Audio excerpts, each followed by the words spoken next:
se não pode ser objeto de deliberação, proposta de emenda tendente a abolir os direitos e garantias individuais, é porque o núcleo essencial desses direitos e garantias fundamentais deve ser respeitado. Por outro lado, o professor Jairo Schaefer, no seu livro Direitos Fundamentais, também cita outro limite às limitações dos direitos fundamentais, que é o princípio da proporcionalidade. Proporcionalidade ou razoabilidade, o Supremo usa os dois conceitos de forma indiferente, embora na doutrina haja quem indique uma distinção. O princípio da proporcionalidade, ele trata da concorrência entre dois direitos fundamentais. Ou seja, o princípio da proporcionalidade limita as restrições aos direitos fundamentais. E o que o princípio da proporcionalidade é? É um princípio da proibição do excesso. Ou seja, o princípio da proporcionalidade evita que os direitos fundamentais sejam restringidos além da conta. O princípio da proporcionalidade foi formulado por Georg Jelinek, que numa frase lapidar, ele disse que não se abatem pardais com tiros de canhão.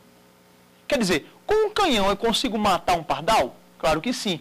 Mas não é algo racional, não é algo de bom senso, não é algo equilibrado eu usar um canhão para matar um pardal. Ou seja, o princípio da proporcionalidade significa que deve haver um equilíbrio entre meios e fins. Tratando especificamente dos direitos fundamentais, o que isso quer dizer? Que eu só posso restringir um direito fundamental na medida do estritamente necessário. Por isso, o princípio da proporcionalidade é conhecido como o princípio da proibição do excesso. Quer dizer, evita-se a limitação excessiva de um direito fundamental.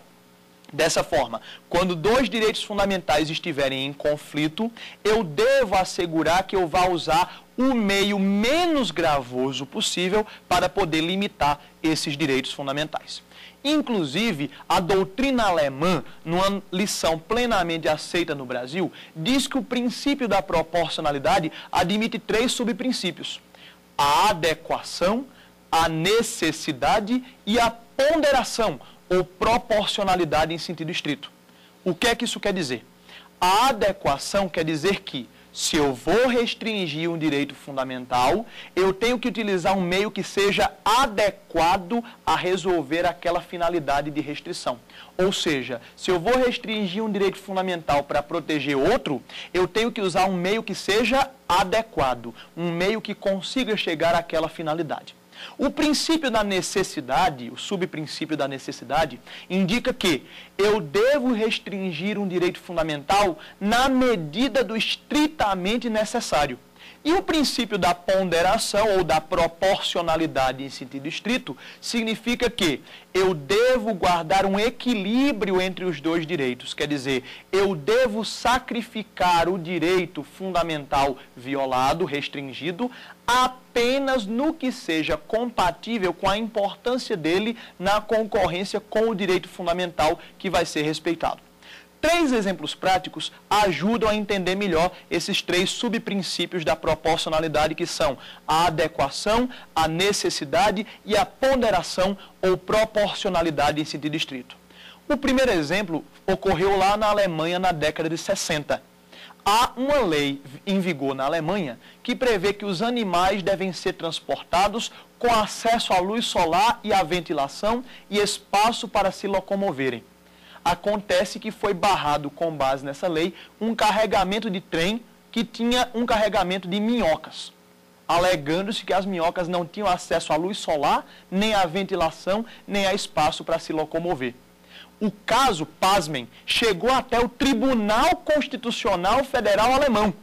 E na Corte Constitucional Federal Alemã se decidiu que, naquela hipótese, eu assegurar direito à luz solar e à ventilação a uma minhoca não era um meio adequado para atingir o fim a que a lei se propunha. Ou seja, aquela exigência, naquele caso concreto, era inconstitucional por ser inadequada. Por outro lado, nós temos um caso em que eu posso restringir um direito fundamental, mas só na medida do estritamente necessário. É o subprincípio da necessidade. Houve inclusive um caso muito interessante julgado pelo Supremo Tribunal Federal de uma lei do estado do Paraná que obrigava que os revendedores de GLP, gás liquefeito de petróleo, pesassem o botijão de gás na presença do consumidor. Bom, é inequívoco que exigir a pesagem do botijão de gás na presença do consumidor é um meio adequado para atingir a finalidade de proteção dos consumidores. O problema é que o Supremo entendeu que, nesse caso, era uma exigência que afetava muito a liberdade econômica dos revendedores. Porque o Supremo disse, existem outros meios que eu posso utilizar para garantir que o gás terá os 13,5 kg. Eu posso, por exemplo, fazer a fiscalização por parte do poder público e eu posso, por exemplo, colocar um lacre inviolável. Então, se existe outro meio menos gravoso de respeitar, de restringir aquele direito fundamental, eu usar um meio mais gravoso do que é necessário, afigura-se desproporcional. Mande um e-mail com dúvidas, críticas e sugestões para o nosso contato saberdireito@stf.jus.br. Você pode rever este programa e todos os demais programas do Saber Direito no site da TV Justiça e pode inclusive fazer o download www.tvjustiça.jus.br e pode acessar o conteúdo do Saber Direito também pelo canal do STF no YouTube, www.youtube.com/STF. Muito obrigado pela atenção.